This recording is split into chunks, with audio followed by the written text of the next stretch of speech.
ত্রিপুরার শিক্ষা ব্যবস্থার উন্নয়নে বড় পদক্ষেপ রাজ্য সরকারের। শুক্রবার পিএম শ্রী এডি নগর ইংলিশ মিডিয়াম স্কুলে 5টি সরকারি বিদ্যালয়ের নতুন ভবন নির্মাণ কাজের শিলান্যাস করেন মুখ্যমন্ত্রী ডক্টর মানিক সাহা। এদিন আরও 4টি বিদ্যালয় নির্মাণ কাজের ভার্চুয়াল ভিত্তিপ্রস্তর স্থাপন করা হয়। অনুষ্ঠানে মুখ্যমন্ত্রী দাবি করেন, তৎকালীন সিপিএম সরকারের আমলে রাজ্যের শিক্ষা ব্যবস্থার অবস্থা ছিল অত্যন্ত শোচনীয়। 2018 সালের পর শিক্ষাক্ষেত্রে আমূল পরিবর্তন হয়েছে বলেও দাবি করেন তিনি। পাশাপাশি ড্রপ আউট শূন্যে নামিয়ে আনা, স্কুলে পরিষ্কার রাখা এবং শিক্ষকদের সময়ের সঙ্গে তাল মিলিয়ে নতুন জ্ঞান অর্জনের উপর জোর দেন মুখ্যমন্ত্রী। ত্রিপুরা থেকে বিক্রম কর্মকারের report, crime press Bengal news. Chief minister professor doctor Manik Saha. PMC Nagar English medium স্কুলের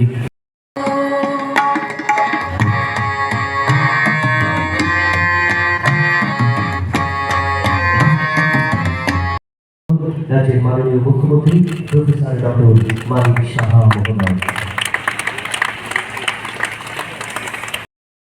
জগৎপতে অনুকম্পয় মাং ভক্তং গৃহানার্গং জবার Delighted and honored.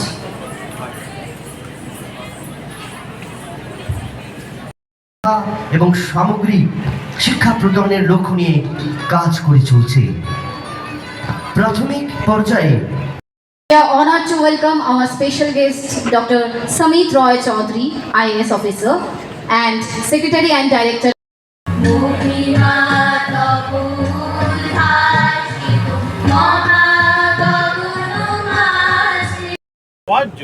অভ্যন্তর সূচি নমো সূচি নমো সূচি নমো সূচি।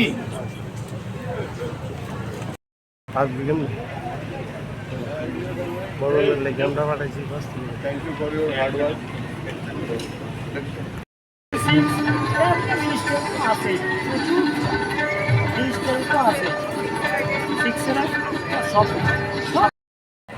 বিবস্বতে ব্রহ্মণ বাস্বতে বিষ্ণু তেজসী জগৎ সবিত্রী সুচয় সাবিত্রী।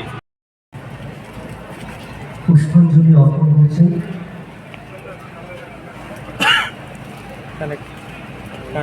প্রথমেই রয়েছেন আজকের এই অনুষ্ঠানের উদ্বোধক রাজ্যের মাননীয় মুখ্যমন্ত্রী।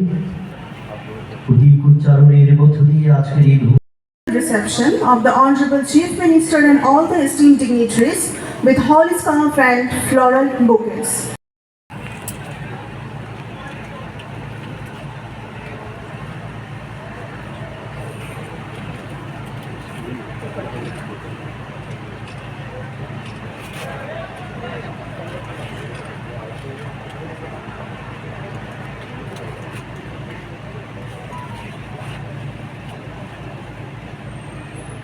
ভূমিপূজন অনুষ্ঠানের পর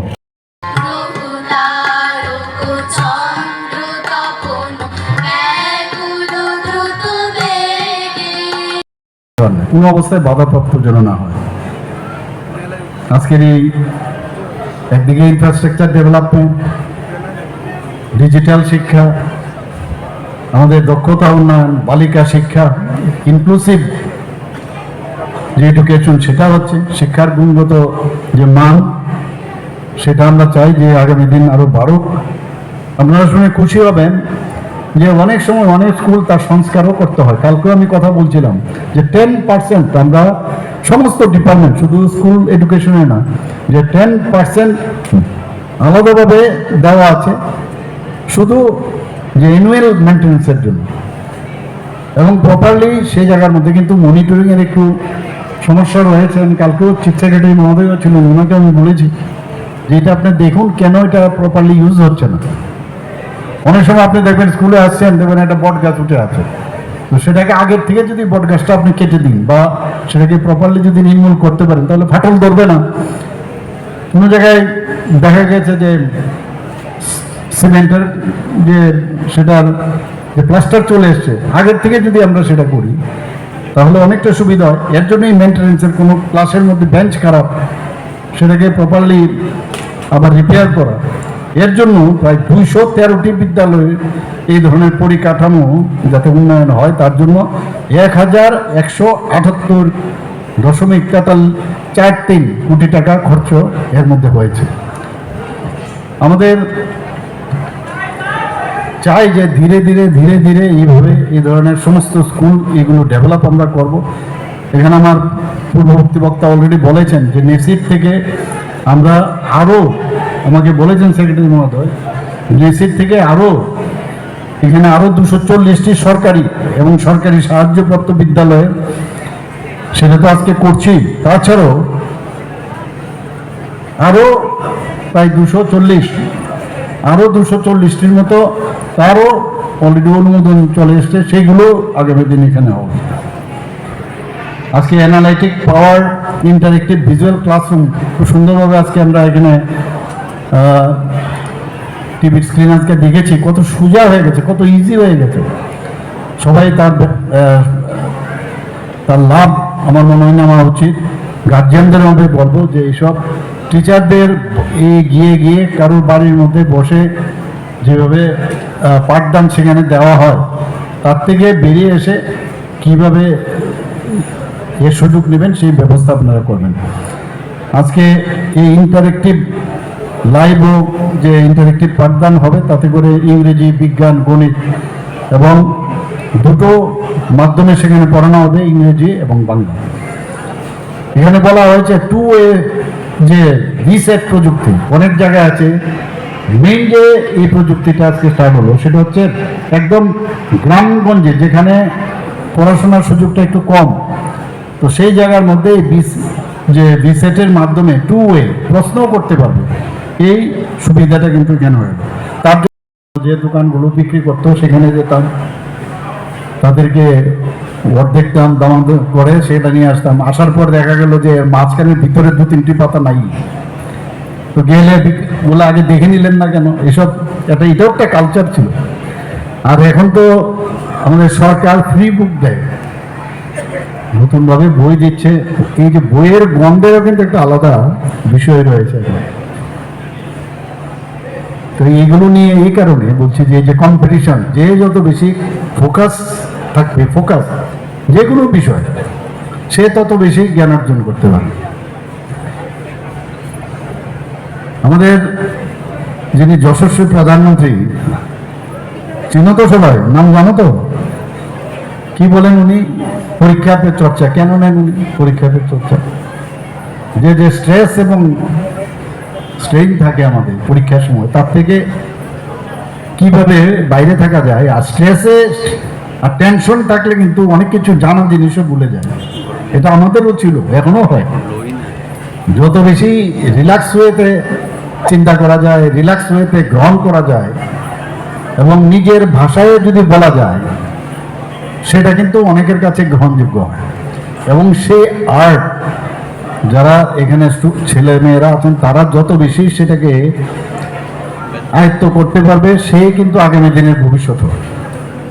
সেটাই মাননীয় প্রধানমন্ত্রীজি বারবার বলছেন যে এই পৃথিবীটা তাদের হাতেই আগামী দিন, যাদের যত বেশি জ্ঞান থাকবে তাদের হাতে।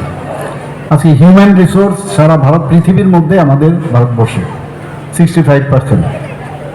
তো এই হিউম্যান রিসোর্সকে ডেভেলপ করার জন্যই আজকের যে বিভিন্ন বিষয় আজকে এখানে আলোচনা হচ্ছে বা আমরা করছি, সেটা একমাত্র তারই কারণ।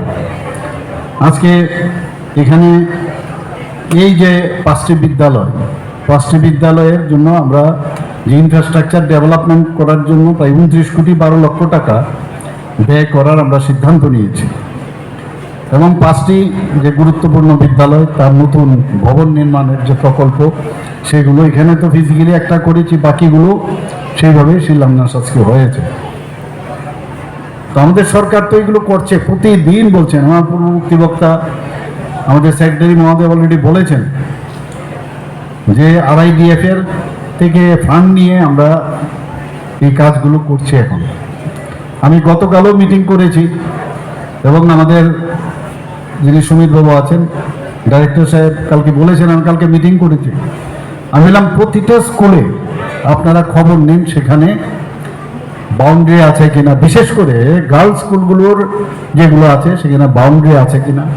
আমরা জানি এগুলো আগে ছিল না, তো এর জন্য আপনি লিস্ট বের করুন, কোথার থেকে ফান্ড আনা যায়, সেই ফান্ডের ব্যবস্থা আমরা করব। জলের ব্যবস্থা আছে কিনা, পরিশ্রিত পানীয় জলের ব্যবস্থা আছে কিনা, সমস্ত স্কুলের তার ডাটা আমাকে লাগে। শুধু তাই না, ব্ল্যাকবোর্ডও আমরা অনেক স্কুলের ভিতরে যদি যাই, এটা ব্ল্যাকবোর্ড না হোয়াইট বোর্ড না কি বোর্ড বুঝাও যায় না। এটাকে কিছু না, মাঝে মাঝে রং করালে বা এইগুলো রিপেয়ার করা যায়, বা যদি একেবারে রিপেয়ার না করা যায় নতুন রিপ্লেসমেন্ট করুন। আর এখন ডিজিটাল পদ্ধতিতে যে স্মার্ট ক্লাসের যে সেটাও থাকবে পাশাপাশি, কিন্তু চক এবং ব্ল্যাকবোর্ডের উপরে কোনো পড়াশোনা হয় না এখনো, যাতে করে মানুষের আই টু আই যে যিনি পড়াচ্ছেন সেটা কিন্তু আই টু আই কন্ট্যাক্ট অনেক বেশি স্ট্রং হয়, এবং কোন স্টুডেন্ট ঠিকভাবে বুঝতে পারছেন কিনা সেটা কিন্তু তার face is the index of mind, সেটা বোঝা যায়।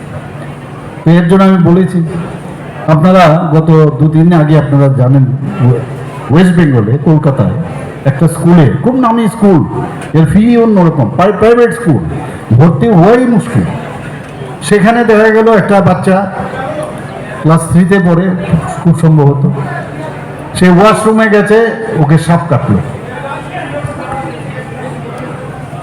পরবর্তী সময় দেখা গেল এত স্কুল, নাম করা স্কুল, কিন্তু চারিদিকে জঙ্গল। আগের থেকেই যে জঙ্গল পরিষ্কার রাখা, পরিষ্কার পরিচ্ছন্নতা রাখা, বা যাতে সাপ না আসতে পারে, কার্বলিক অ্যাসিড এইসব আমরা তো দেই, এগুলো রাখা, এইসব ব্যবস্থা রাখা এখন করছে হওয়ার পর।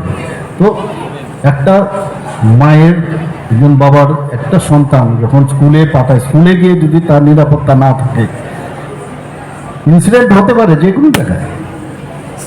তো এর জন্যই নজর রাখা খুব প্রয়োজন। আমাদের এখানে সেই বিষয়ে কালকে অনেকক্ষণ দীর্ঘক্ষণ আলোচনা হয়েছে। সেখানে বলা হলো যে মিড ডে মিল প্রপারলি দেওয়া হচ্ছে কিনা, ঠিক সময় মতো দেওয়া হচ্ছে কিনা, বেঞ্চ অনেক জায়গায় ভাঙা বেঞ্চ, ফার্নিচার ঠিক আছে কিনা, ইভেন প্রিন্সিপালের রুমটাও প্রপার আছে কিনা, টিচাররা যারা আছেন সেখানে তারা ঠিক মতো, অ্যাটেন্ডেন্স টিচারদের আছে কিনা, সব রিপোর্ট আমাকে দিতে হবে। আজকে এখানে যারা ছোট ছোট ছেলে মেয়েরা আছেন, আমরা যদি একটু পেছনে যাই, আমাদের বয়কালে আমরা যখন ছোট ছিলাম তখন স্কুলে কিন্তু এরকম শিক্ষামন্ত্রী আসতো বা অন্যান্য মন্ত্রীরা আসতো, আমরাও বসতাম, আর তোমাদের মতোই যেভাবে কথাবার্তা এখনো চালাচ্ছ একজন আরেকজনের সাথে, সেটাও করতাম। কাজে এটা হবে আমি জানি, কারণ অর্ধেক তো বুঝতামই না কি বলছেন। যারা টিচাররা ছিলেন কিছুটা ওনারা উপলব্ধি করতেন, আমরা বললাম কি জানি বলছে কে জানে। তো সেটা কিন্তু এখনো কিন্তু আমরা দেখতে পাচ্ছি। কিন্তু একটা জিনিস খুব ভালো লাগলো এখানে, যে এত সুন্দরভাবে, যেটা আমাদের সময় ছিল না, যে যোগা যারা দেখালো দুজন, আর পাশাপাশি যারা ডান্স করলো, তাদের যে মানে নাচের যে ভঙ্গি এবং অঙ্গভঙ্গি এবং সেটাকে হাতের যে মুদ্রা যাকে বলে, এত সুন্দরভাবে তারা এখানে প্রদর্শন করলেন, সত্যিই আমি অপূর্ব। আমাদের সময় ছিল, আমরা তখন ব্রতচারী এবং যিনি ফিজিক্যাল ইনস্ট্রাক্টর ছিলেন, তো যেসব যে সপ্তাহে একদিন করাতেন, তো সেখানে যখন দেখাতেন যে হাতটা পায়ের নিচে লাগাতে হবে ভুরু আঙ্গুলে, তো অর্ধেক তো যেতই না, উপরেই থাকতো হাত। তো বুঝতাম না এটা কেন হয়। তো আজকে এখানে যারা যোগা দেখালো, ওরা এমন কাজ পারে না যে তখন মনে হয় যে আমি কেন ওই সময় শিখলাম না সেটা। তো এটাই হচ্ছে আমাদের সবচেয়ে ভালো জিনিস, যে আগামী দিন এই যে এখন নতুন নতুন নাম, জেনজি, মাইক্রোজি, ইউথ জেনারেশনের এখন চলে এসছে, অদ্ভুত অদ্ভুত শব্দ। আমি জানি না এখানে টিচাররা যারা আছেন, গত কয়েকদিন ধরে আপনারা এই নামগুলো এখন শুনতে পাচ্ছেন, নামটা শুনিনি আমি। আমিও যখন ওই এরকম চেয়ার তো দূরস্থ, মাটিতেই বসতাম আমরা, ফরাস বলতো, ফরাস আমরা ফরাসে বসতাম। আর এটা যারা টিচার মন্ত্রী মহোদয়রা আসতেন তারা উপরে বসতো, সেখান থেকে যা বুঝতাম। বলার অর্থটা হচ্ছে যে যারা আজকে এখানে বসছে একদিন এখানে এসে বসবে। তার জন্য এখন যে কম্পিটিশনের যে অবস্থা দাঁড়িয়েছে, কি পরিমাণে কম্পিটিশন, এবং কম্পিটিশনের অর্থটা হচ্ছে জ্ঞান। যে যত বেশি জানবে, এই বয়সে যদি আমি 100টা ছেলেকে আমি মেয়েকে দেখি এখানে, এর মধ্যে সবার কিন্তু সেটা সম্ভব হচ্ছে না। এখানে আমি ডান্সও দেখলাম, এক একজনের পারফরমেন্স কিন্তু এক এক রকম। ঠিক সেইভাবে যারা আজকে আমাদের কথাগুলো এখানে শুনছে, বা ক্লাসের মধ্যেও যদি 45 মিনিট ক্লাস হয়, আমরা জানি যে কয়েকজন ছেলে মেয়ে খুব সুন্দরভাবে ম্যাডাম বা স্যার কি বলছেন সেটা আমরা গ্রহণ করি। বাকিগুলো আমরা আবার আজকাল তো ওই ডিপেন্ডেন্ট হয়ে যায়, যেটা স্কুলের মধ্যে ক্লাসের মধ্যে কি পড়বো, টিউশনি যেতে হবে, ওই স্যারের থেকে সব বুঝে নেব। কিন্তু ক্লাসের মধ্যেই কিন্তু পড়া যায়, শেখা যায়, এবং সেটা আমাদের পরম্পরা, আমাদের ইতিহাস, আমাদের যারা গুরুজনেরা ছিলেন তাদেরকে যদি আমরা চিন্তা করি, এখনো ওয়েস্ট বেঙ্গল ত্রিপুরা বাদ দিলে এই কালচার একমাত্র, এই যে টিউশনে যাওয়ার যে কালচার, একমাত্র ত্রিপুরাতে এবং ওয়েস্ট বেঙ্গল আছে, আর কোথাও নেই। তো বইয়ের মধ্যে সব লেখা থাকে, প্রতিটা লাইনে লেখা থাকে সব কিছু। এই বই না যদি ক্লিয়ার হয়, তার পাশাপাশি আরেকটা বই আছে যেগুলো সাবজেক্টে যে আমি ক্লিয়ার হতে পারছি না, এটা নিজের চেষ্টার মাধ্যমে যখন আমরা পড়াশোনাটা নেব, তাহলে কিন্তু সেটা মাথার মধ্যে থাকবে। এই যে আর্টগুলো, টিচাররা হেল্প করবে, টেকনোলজি এখন হেল্প করবে, বিভিন্ন প্রযুক্তি এখন বেরিয়েছে, 3 ডাইমেনশনাল চলে এসছে, 2 ডাইমেনশনাল বিষয়ে, এটা তো এক্সট্রা এডেড। কিন্তু যাই বলুক, সোশ্যাল মিডিয়ায় হোক বা কম্পিউটারে হোক, মোবাইল থেকেই হোক, তার যে পড়াশোনা, বইয়ের গন্ধের যে নতুন বইয়ের যে গন্ধ, আমাদের সময় তো নতুন বই চিন্তাই করতে পারি না।